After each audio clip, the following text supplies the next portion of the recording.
Écoutez-moi bien, parce que ce que je vais vous dire ce soir m'a pris 40 ans à comprendre. Et si vous l'entendez maintenant, pendant ce carême, vous n'aurez pas à attendre aussi longtemps que moi. Si vous priez le chapelet tous les jours pendant le carême, si vous jeûnez, si vous assistez à la messe, si vous faites vos dévotions sans manquer un seul jour, et que vous avez tout de même l'impression que vos prières disparaissent dans un silence absolu, que le ciel est fermé, que vos mots tombent dans un puits sans fond et ne remontent jamais, alors ce que Padre Pio a révélé à un curé de Nantes en 1961 est exactement pour vous. Pas pour les tièdes, pas pour ceux qui ont abandonné la prière, pour vous qui priez depuis des années avec une fidélité que peu de gens connaissent et qui vous posez cette question le soir quand vous éteignez la lumière. Est-ce que Dieu entend vraiment? Ce que Padre Pio a dit ce jour-là dans son confessionnal a changé non seulement la vie d'une paroisse entière dans l'ouest de la France, mais la façon dont des milliers de catholiques prient depuis. Et cela aurait dû être enseigné dans chaque catéchisme de France, dans chaque retraite de carême, dans chaque confessionnal d'Europe.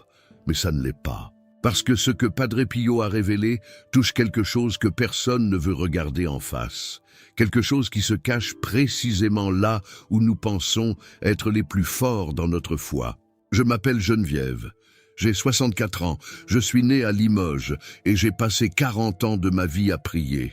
40 ans à faire le chapelet, à jeûner, à aller à la messe, même les jours où mon cœur était vide comme une église un lundi matin.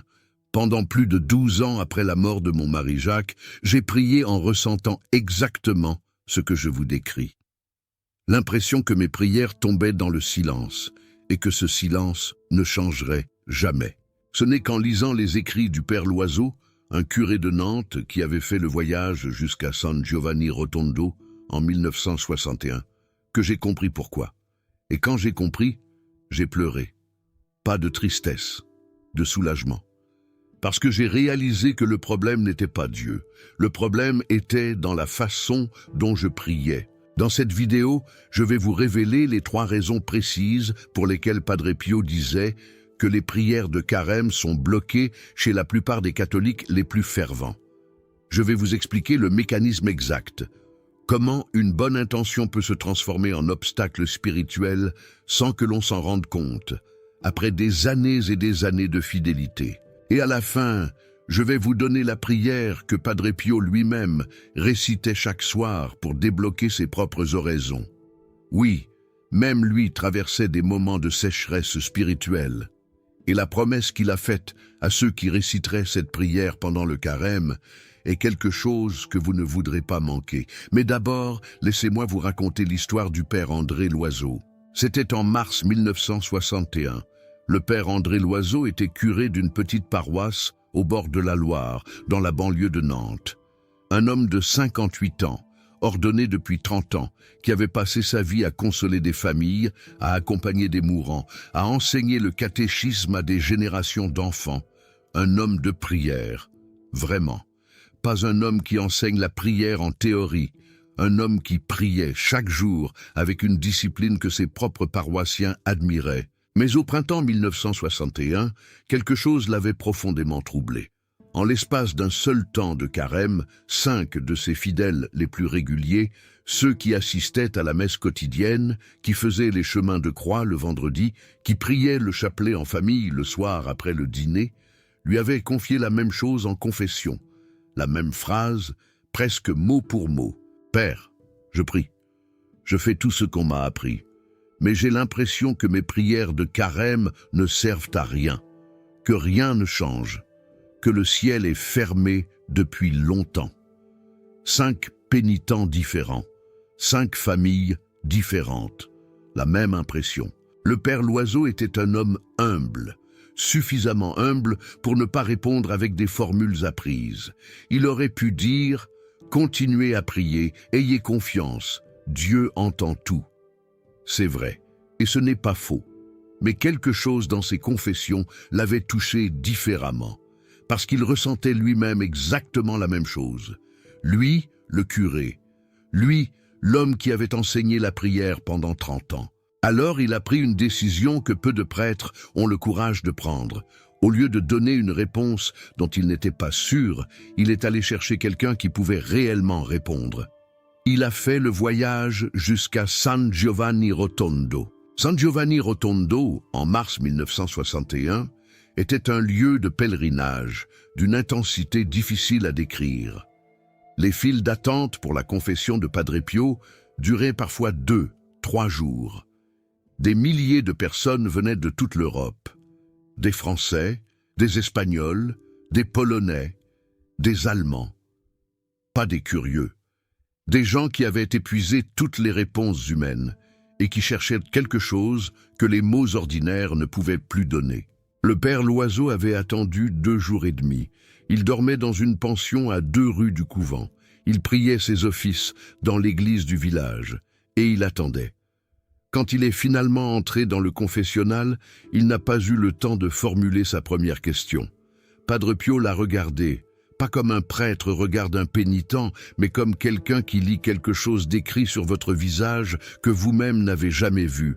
Et il lui a dit directement, avant même qu'il parle, « Tu veux savoir pourquoi tes fidèles prient, mais n'obtiennent pas de réponse ?» Ce n'était pas une question.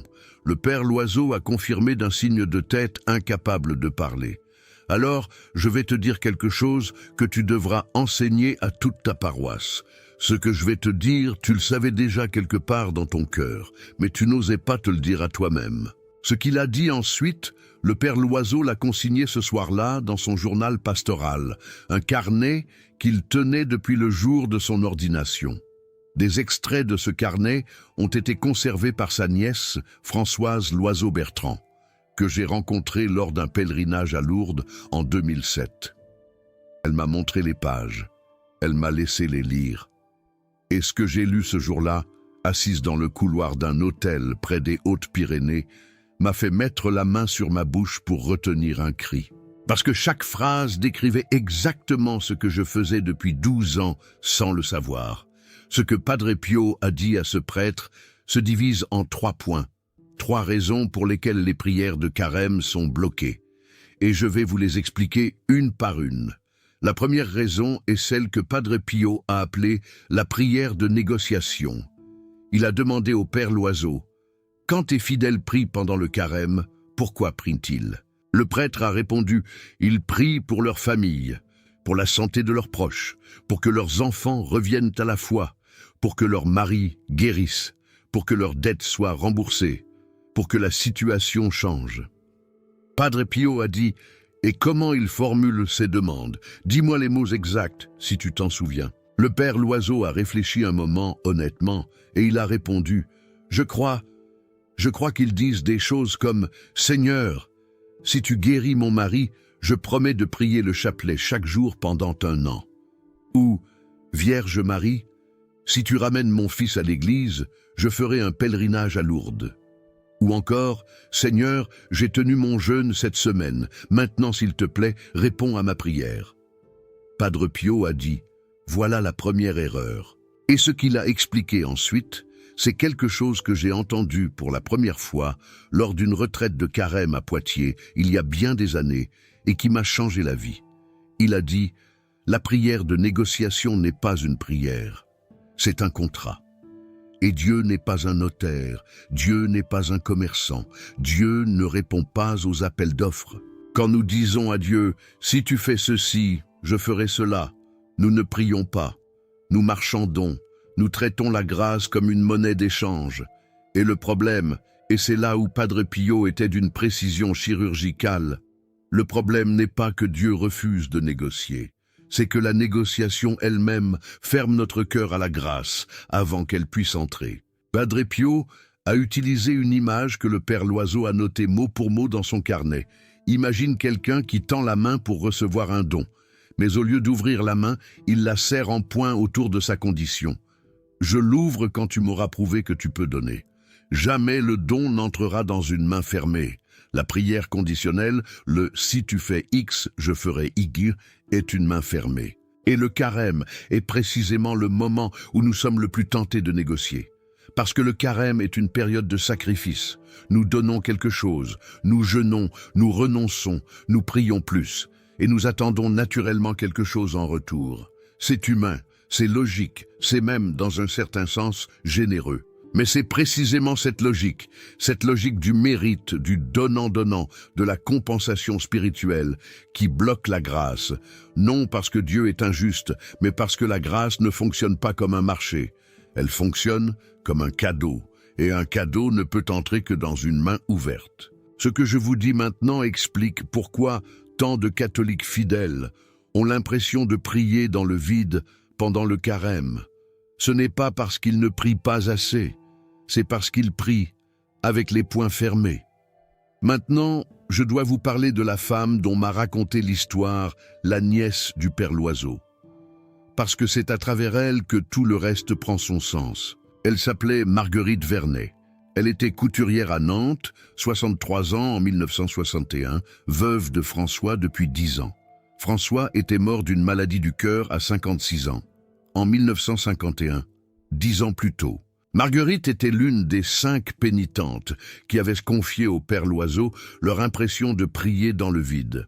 Et quand le Père Loiseau lui a décrit sa situation à Padre Pio, sans donner son nom comme il se devait, Padre Pio a hoché la tête lentement, comme si ce qu'il décrivait n'était pas nouveau pour lui. Ce que vous devez savoir sur Marguerite, c'est qu'elle priait le chapelet chaque soir depuis l'âge de 12 ans. 51 ans de fidélité ininterrompue. Elle n'avait jamais manqué un carême, jamais sauté un vendredi d'abstinence, jamais omis ses dévotions du matin. C'était une femme de foi solide, pratique, concrète, la foi des gens simples qui ne font pas de théologie, mais qui prient réellement. Mais depuis la mort de François, ses prières s'étaient lentement transformées. Elle le sentait confusément, sans pouvoir le formuler. Chaque soir, elle priait pour que ses enfants reviennent à la messe, pour que sa fille Sylvie, partie à Paris à 20 ans, retrouve la foi qu'elle avait abandonnée, pour que son fils Émile, engagé en Algérie, revienne sain et sauf. Elle faisait des promesses à la Vierge, des neuvaines, des pèlerinages en Bretagne, et rien ne changeait. La foi de Sylvie ne revenait pas, les nouvelles d'Algérie restaient rares, et le silence de Dieu s'épaississait comme un brouillard de Loire en novembre. Ce qu'elle ne savait pas encore, ce qu'elle ne pouvait pas encore savoir, c'est que ces 51 ans de prière n'avaient pas été perdus. Ils avaient été gardés quelque part, comme du vin dans une bouteille que personne n'avait encore ouverte. Et Padre Pio allait lui montrer exactement où cette bouteille se trouvait. Mais avant cela, permettez-moi de vous parler de la deuxième erreur, parce que c'est là que les choses deviennent encore plus surprenantes. Après avoir parlé de la prière de négociation, Padre Pio a dit au Père Loiseau, « Il y a une deuxième raison pourquoi les prières de carême sont bloquées, et celle-là est plus difficile à entendre, parce qu'elle se cache sous la forme d'une plainte pieuse. » Il l'a appelée la prière de reproche. Vous la reconnaîtrez peut-être. Je la reconnais, moi, et j'aurais voulu qu'on me la montre il y a 20 ans. C'est la prière qui commence par « Seigneur, pourquoi ne réponds-tu pas ?» ou « Pourquoi as-tu permis cela ?» ou encore « Tu m'as abandonné » ou « Cela fait 10 ans que je prie et rien ne change » ou même, plus subtil encore, « Je sais que tu peux changer les choses. Pourquoi tu ne le fais pas ?» Padre Pio a dit « Ces prières ne sont pas mauvaises en elles-mêmes. Les crier est parfois nécessaire. Le psalmiste lui-même criait son désespoir à Dieu. Dans les psaumes, on trouve des mots qui feraient rougir la plupart des gens. Et pourtant Dieu les a inspirés, parce que crier à Dieu sa souffrance, c'est encore lui parler. » Il a fait une pause. Et puis il a dit quelque chose que le Père Loiseau a souligné dans son carnet. Mais quand la prière de reproche devient la forme habituelle de la prière, quand elle remplace la confiance au lieu de la traverser, elle fait quelque chose que personne ne voit. Elle ferme le canal. Le canal spirituel, Padre Pio l'expliquait comme un conduit. Quand nous prions avec confiance, même si la prière est douloureuse, même si nous pleurons, même si nous souffrons, même si nous posons des questions à Dieu, le canal reste ouvert. La grâce peut circuler dans les deux sens. Notre prière monte, la réponse de Dieu descend. Mais quand la prière devient habituellement un reproche, quand nous ne prions plus vers Dieu, mais contre son silence, nous n'ouvrons pas le cœur, nous l'accusons. Et l'accusation, même envers Dieu, même justifiée, même sincère, crée une distance. Ce n'est pas Dieu qui s'éloigne, a dit Padre Pio. Ce n'est pas Dieu qui ferme les portes, c'est vous qui installez un mur de mots entre vous et lui. Et vous le faites avec les meilleures intentions du monde, avec une sincérité totale. Et pourtant, le mur est là. Je dois vous faire une confession ici, parce que je ne peux pas vous parler de cette erreur sans vous dire ce qu'elle a fait dans ma propre vie. Pendant 12 ans après la mort de Jacques, il est parti en avril 2015, après 4 ans d'une maladie qui nous a épuisés tous les deux. J'ai prié chaque soir sans exception. Je ne manquais pas un soir. Mais mes prières avaient lentement pris la forme d'un reproche silencieux. Je ne le formulais pas à voix haute. Je ne le disais même pas à mon confesseur. Mais il était là, dans le fond de chaque chapelet, de chaque messe, de chaque communion. Pourquoi lui? Pourquoi à 61 ans? Pourquoi m'as-tu laissé seul avec cette maison vide? Je priais, mais je priais avec une fracture dans le cœur. Ma grand-mère de Limoges, une femme d'une foi solide comme la pierre, qui avait traversé 2 guerres et perdu un fils en Indochine, me disait parfois, quand je lui racontais les épreuves de quelqu'un de ma connaissance, « Mon enfant, quand on prie comme si Dieu nous devait quelque chose, on ne prie plus. On fait une facture. » À l'époque, je trouvais cette formule un peu sévère, un peu froide, un peu injuste envers ceux qui souffrent vraiment. Maintenant, je comprends qu'elle avait raison. Pas froide, lucide. Elle avait vu quelque chose que je mettais des décennies à voir. Le reproche crée une distance. Et cette distance, à force d'être alimentée par des années de prières douloureuses et accusatrices, peut devenir un mur épais. Un mur que nous avons construit nous-mêmes, brique par brique, chapelet après chapelet, sans même nous en rendre compte. Ce n'est pas une question de péché. Ce n'est pas une question de mauvaise volonté, ce n'est pas une punition divine, c'est une question de mécanique spirituelle, et Padre Pio la comprenait mieux que quiconque parce qu'il avait lui-même traversé des nuits de désert intérieur que peu de personnes pourraient imaginer. Et c'est là, précisément là, que quelque chose d'inattendu s'est produit dans la conversation entre Padre Pio et le Père Loiseau. Quelque chose que le prêtre n'avait pas du tout prévu. Quelque chose qui concerne non seulement Marguerite, non seulement les 5 pénitents de Nantes, quelque chose qui le concernait lui. Après avoir décrit les 2 premières erreurs, Padre Pio s'est arrêté et il a dit au Père Loiseau « Tu m'as parlé de tes fidèles, tu m'as décrit leurs prières avec beaucoup de justesse, mais tu ne m'as pas dit comment toi tu pries. Le prêtre s'est tu, toi le curé, toi qui enseignes la prière depuis 30 ans. Est-ce que ta propre prière de carême ressemble à ce que tu leur enseignes du haut de la chaire? Ou ressemble-t-elle à ce que tes fidèles font dans le silence de leur chambre, seuls avec leur peur? Il y a eu un long silence dans le confessionnal, et le Père Loiseau a répondu avec une honnêteté qui lui a coûté quelque chose. Je crois que ma prière ressemble à celle de mes fidèles, plus que je ne voulais le reconnaître. Padre Pio a dit simplement « Alors commence par toi ». Mais Padre Pio n'était pas fini. Il y avait une 3e erreur à révéler, et c'est peut-être la plus surprenante des 3. La 3e erreur que Padre Pio a identifiée ne concerne pas ceux qui prient trop peu. Elle concerne ceux qui prient depuis longtemps, fidèlement, avec une régularité que leurs proches admirent. Il l'a appelée la prière de parade. Et je dois vous préciser immédiatement, ce n'est pas la prière de l'hypocrite. Ce n'est pas la prière de celui qui prie pour être vu, pour paraître dévot, pour impressionner son entourage. Padre Pio ne parlait pas de ça. Il parlait de quelque chose de beaucoup plus subtil, quelque chose que même les âmes les plus sincères ne voient pas venir. Il parlait de la prière qui s'est transformée, avec les années, en un rituel d'obligation, que l'on accomplit parce qu'on l'a toujours fait, parce que c'est l'heure du chapelet, parce que c'est vendredi de carême, parce que c'est ce qu'on fait depuis 40 ans. Ce n'est pas de l'hypocrisie, a dit Padre Pio. C'est quelque chose de plus insidieux, parce que l'hypocrite sait ce qu'il fait.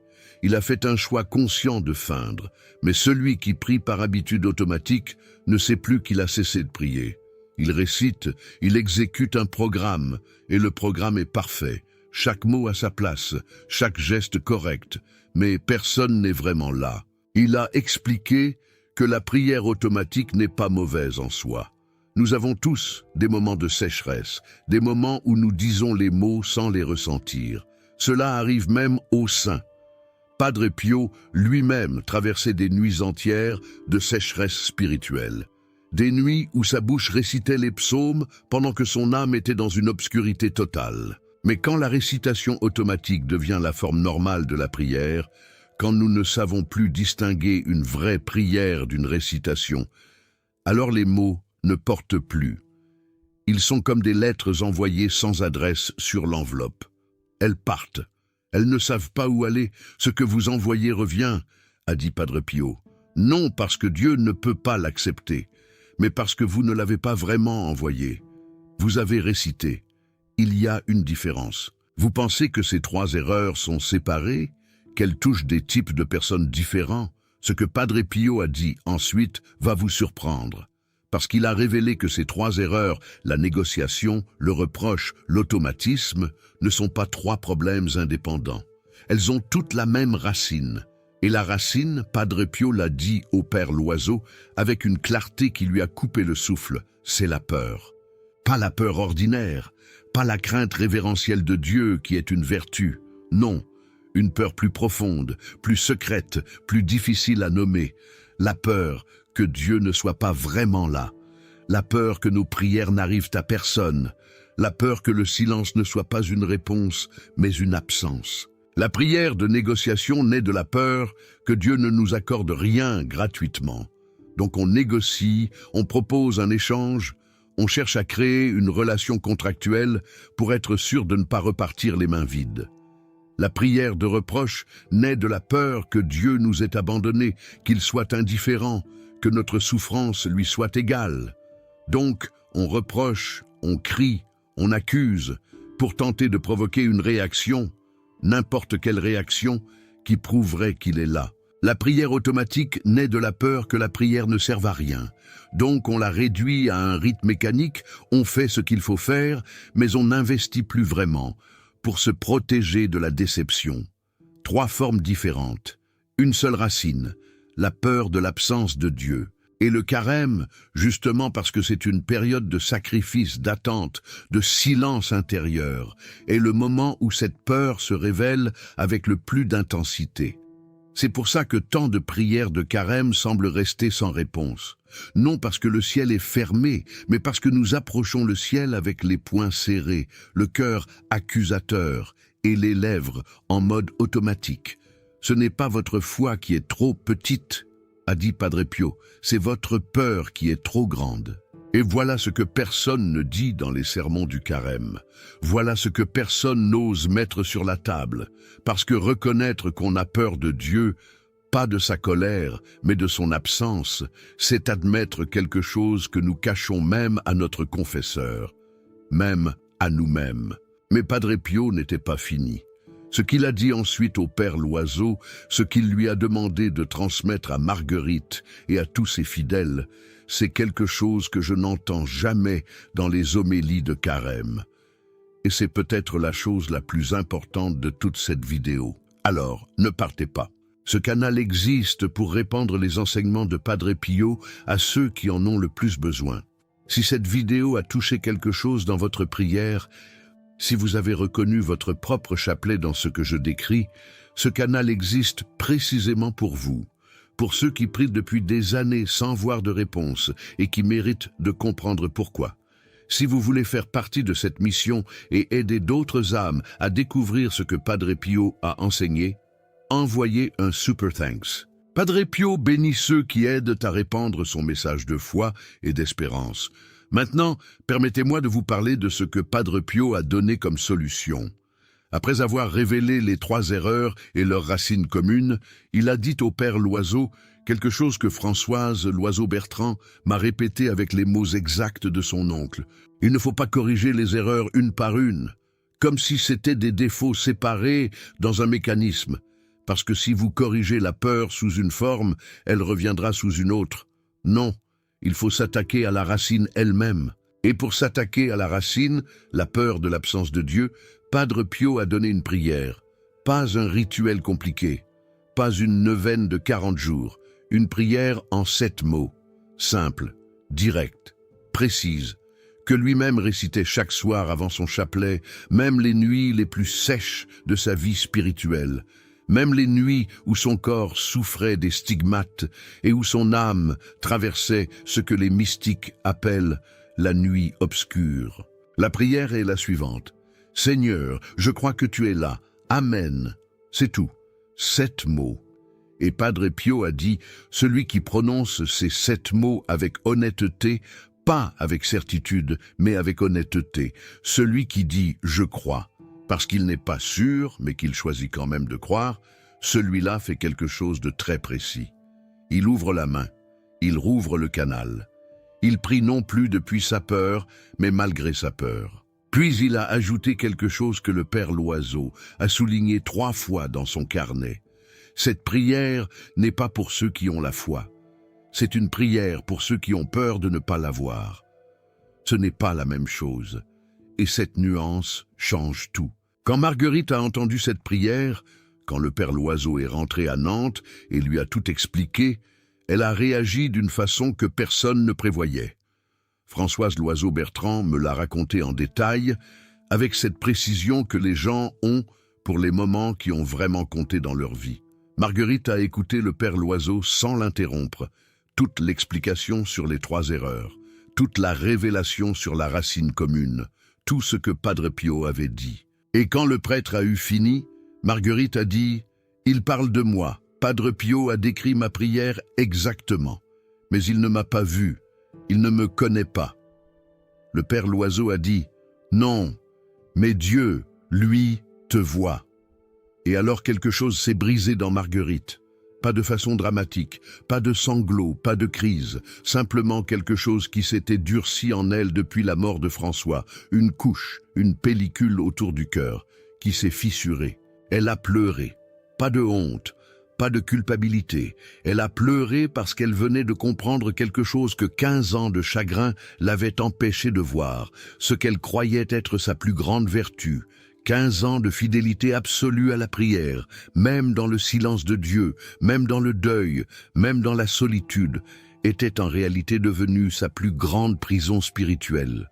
Elle avait prié, sans relâche, pendant 15 ans, mais elle avait prié avec une main serrée, avec un cœur qui reprochait, avec des lèvres qui récitaient sans jamais s'arrêter pour écouter. Et la chose la plus douloureuse, et en même temps la plus belle, c'est que c'est précisément parce qu'elle avait persévéré si longtemps que la transformation allait être si profonde. Padre Pio avait dit au Père Loiseau, « Dites-lui que ces 51 ans de prière ne sont pas perdus, pas une seule. Elles ont été gardées, comme du vin qu'on n'a pas encore débouché. Quand elle changera la façon dont elle prie, elle ouvrira la bouteille. Et le vin sera là, intact, vieilli depuis le début. » Marguerite Vernet a commencé à réciter les 7 mots chaque soir avant son chapelet, à partir du mercredi décembre 1962. 1 an après que le Père Loiseau était revenu de San Giovanni Rotondo. La première semaine, elle ne ressentait rien de différent. « Je m'attendais à un signe immédiat », m'a confié Françoise en souriant. Ma tante était une femme pratique, elle voulait voir les résultats.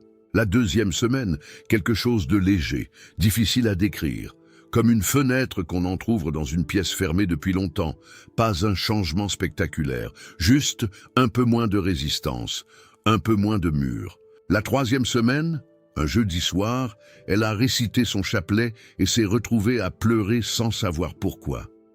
Pas de douleur, pas de tristesse particulière, quelque chose d'autre. Quelque chose qu'elle n'avait pas ressenti depuis la mort de François 10 ans plus tôt. Quelque chose qui ressemblait à de la présence, pas une présence spectaculaire, visible, audible. Juste la certitude soudaine et inexplicable de ne pas être seule dans la pièce. Elle a écrit dans son journal, un journal que Françoise m'a montré, 3 mots seulement pour ce soir-là. Il était là.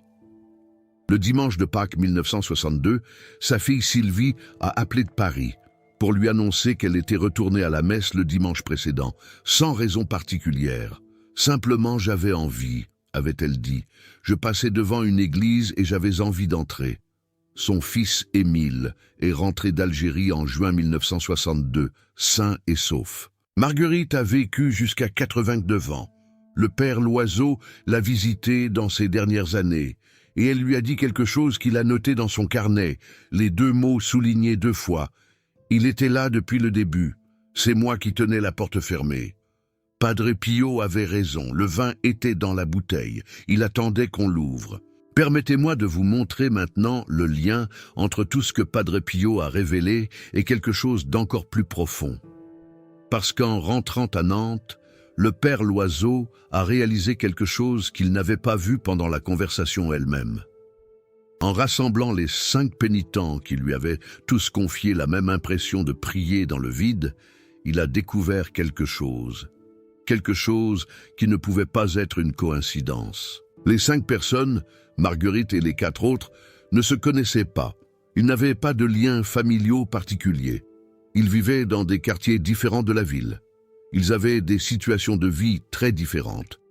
Mais ils avaient tous commencé à traverser ce désert de prière à peu près à la même période. Les années qui avaient suivi la mort de quelqu'un qu'ils aimaient. Et pas n'importe quel type de mort. Des morts soudaines, ou des séparations douloureuses, ou des trahisons profondes. Des événements qui avaient, à un moment précis, planté une petite graine de doute dans leur cœur. La graine de la question « Où était Dieu ce jour-là » Cette question, aucun d'eux ne l'avait posée à voix haute. À leur confesseur, à leur famille, à Dieu lui-même. Ils avaient continué à prier, fidèlement, courageusement. Mais la question était là, sous la surface, comme une fissure sous un plancher en bois. Invisible de l'extérieur, présente. Et cette question non posée, ce silence autour du doute, avait fini par empoisonner lentement toute leur vie de prière. La négociation, le reproche, l'automatisme, tout cela n'était que la conséquence de cette question qu'ils n'avaient jamais osé poser. Padre Pio l'avait vu, il le voyait dans les âmes de ceux qui venaient se confesser à lui. Il le voyait avec la même clarté qu'il voyait les stigmates sur ses propres mains. Le silence autour du doute, a-t-il dit au père Loiseau, est plus dangereux que le doute lui-même. Poser la question à Dieu est une prière. Garder la question enfouie est un mur. Et voilà le lien caché que le père Loiseau a mis des semaines à formuler clairement dans son carnet. Les 5 personnes n'avaient pas un problème de prière. Elles avaient un problème de questions non posées. Et cette question non posée s'était transformée, avec le temps, en 3 formes de prière bloquées. La bénédiction s'était transformée en malédiction. La fidélité à la prière, leur plus grande force, leur plus grande qualité spirituelle, était devenue, sans qu'elles le sachent, la chose même qui les empêchait de progresser. Parce qu'elles avaient continué à prier sans jamais résoudre la fracture à la racine. C'est ce que Padre Pio entendait quand il parlait de la main fermée. Ce n'est pas la main qui refuse de donner. C'est la main qui refuse de recevoir parce qu'elle a peur d'être déçue. Vous pensez peut-être que cela ne vous concerne pas, que votre prière n'a pas cette fracture, que vous n'avez pas de questions cachées. Mais je vous pose une question simple et je vous demande d'y répondre honnêtement. Pour vous-même, pas pour moi. Y a-t-il un moment dans votre vie, une mort, une maladie, une trahison, une injustice, que vous avez traversé en continuant à prier, mais sans jamais vraiment poser la question à Dieu, sans jamais lui dire à voix haute ou dans le silence de votre chambre « Pourquoi ? Je ne comprends pas, où étais-tu » Si la réponse est oui, alors la prière de Padre Pio est pour vous. Maintenant, je vais vous donner la prière complète qu'il a enseignée. Et je vais vous donner les 5 gestes pratiques pour ce carême. Parce que comprendre pourquoi vos prières sont bloquées, c'est important. Mais comprendre comment les débloquer, c'est ce dont vous avez besoin maintenant. Je me souviens d'une scène que je n'ai jamais oubliée depuis que je l'ai vécue. C'était à Lourdes, en 2011, 4 ans avant la mort de Jacques. Il y avait une femme dans la piscine, debout dans l'eau froide jusqu'à la taille, les bras légèrement écartés, qui pleurait en répétant à voix basse, encore et encore, « Dieu m'a abandonné, Dieu m'a abandonné ». Les autres pèlerins ne savaient pas quoi faire. Certains regardaient ailleurs par gêne, certains priaient en silence. Un prêtre, le père Xavier Moreau, que j'ai appris à connaître ce pèlerinage, s'est approché d'elle dans l'eau, doucement, sans la toucher, et lui a dit « Regardez vos larmes, Dieu est dans vos larmes. » Elle a levé les yeux vers lui, comme si quelqu'un venait de dire quelque chose qu'elle attendait depuis longtemps sans le savoir. « Quelqu'un qui a vraiment été abandonné ne pleure pas son abandon, » a dit le père Xavier. Il y renonce. Le cri de la douleur est une prière. La question « Où es-tu » est une preuve que vous croyez encore en la présence. Padre Pio l'aurait dit différemment, mais le sens était identique. La prière la plus honnête que nous puissions faire parfois, c'est de dire à Dieu que nous avons peur qu'il ne soit pas là. Et cette prière-là, la prière du doute avoué, est précisément ce que le carême est fait pour accueillir. Maintenant, voici la prière complète que Padre Pio a enseignée au Père Loiseau pour débloquer la prière de carême. Elle se fait en 3 temps. Le premier temps, avant de commencer votre chapelet ou votre prière habituelle du soir, posez votre chapelet dans vos mains ouvertes, les 2 paumes tournées vers le haut, pas en train de tenir, en train de recevoir, et récitez ces mots à voix haute ou dans le silence de votre cœur. Seigneur, je crois que tu es là. Je n'en suis pas certain ce soir, mais je choisis de croire. Je ne suis pas toujours sûr que tu entends, mais je veux prier comme si tu entendais. Reçois ce chapelet non comme la prière d'un homme sûr de lui, mais comme la prière d'un homme qui a besoin de toi et qui tend les bras dans le noir. Le deuxième temps, au milieu de votre prière, à la moitié environ, entre la 5e et la 6e dizaine, si vous priez le chapelet entier, faites une pause. 30 secondes. Pas pour réfléchir à quelque chose, pas pour formuler une intention, juste pour vous taire, pour laisser un espace au cas où Dieu voudrait dire quelque chose. Padre Pio appelait cela « laisser la porte ouverte de l'intérieur ». Pas une grande porte, pas une porte spectaculaire, juste ne pas fermer à clé. Le troisième temps, à la fin de votre prière, au lieu de terminer par une formule habituelle, dites simplement ces mots. Je ne sais pas si tu as entendu ce soir, mais je choisis de croire que oui. Et si je me trompe dans ma façon de prier, tu peux corriger mon erreur. Je te fais confiance pour ça. Ce n'est pas une prière de certitude, ce n'est pas une prière de victoire spirituelle, c'est une prière d'honnêteté. Et Padre Pio disait que Dieu préfère toujours l'honnêteté à la certitude. Dieu peut travailler avec le doute, disait-il. Ce avec quoi il ne peut pas travailler, c'est la main fermée, parce que la main fermée n'a pas besoin de lui. Voici maintenant les 5 gestes pratiques pour ce carême. Pas 5 choses de plus à ajouter à votre programme spirituel. 5 choses à changer dans ce que vous faites déjà. Premièrement, pendant ce carême, chaque fois que vous avez l'impulsion de formuler une prière conditionnelle, « Seigneur, si tu fais ceci, je ferai cela. » Arrêtez-vous. Et remplacez ces mots par ceci. « Seigneur, je te confie cette intention sans condition. Je te laisse décider comment y répondre. Une seule prière sans condition par jour suffit. Une seule, pas toutes vos prières d'un coup.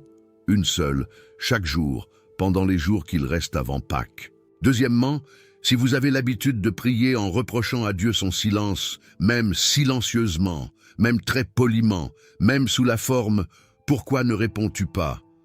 Choisissez un soir par semaine pour lui dire ceci à voix haute, seul dans votre chambre. « Seigneur, je t'en veux pour telle chose. Et malgré ça, je choisis de croire en toi ce soir. » Nommer la blessure à voix haute est différent de la pensée. Padre Pio insistait là-dessus. Le mot dit à voix haute brise le mur que le mot penser ne peut pas traverser.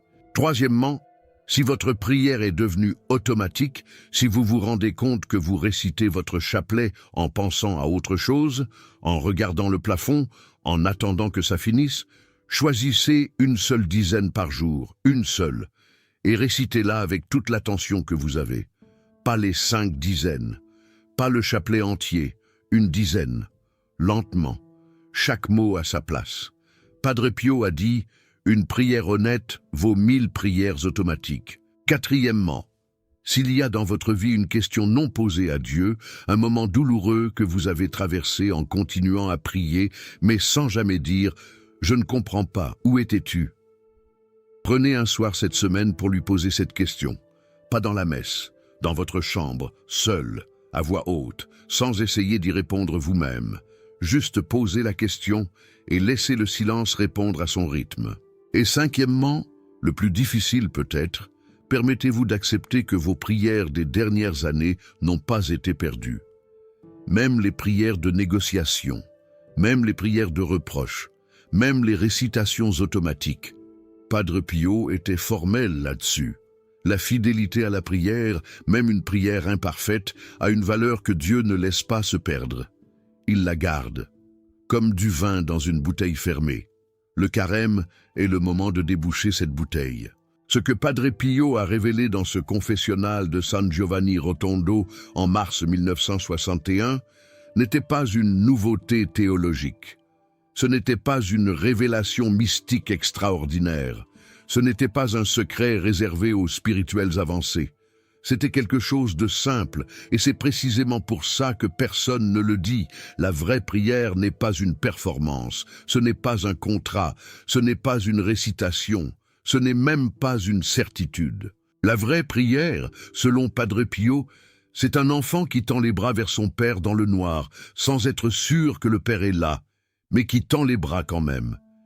Et le père est toujours là, a-t-il dit, même dans le noir, surtout dans le noir. Le carême est fait pour ça, pas pour nous prouver que nous sommes capables de sacrifice, pas pour mériter quelque chose que nous n'aurions pas pu obtenir sans effort, mais pour nous déshabiller de nos peurs, lentement, une couche à la fois, jusqu'à ce que nous soyons assez nus devant Dieu pour qu'il puisse enfin approcher. Cette peur que Padre Pio a identifiée, la peur de l'absence de Dieu, n'est pas une honte, ce n'est pas un manque de foi.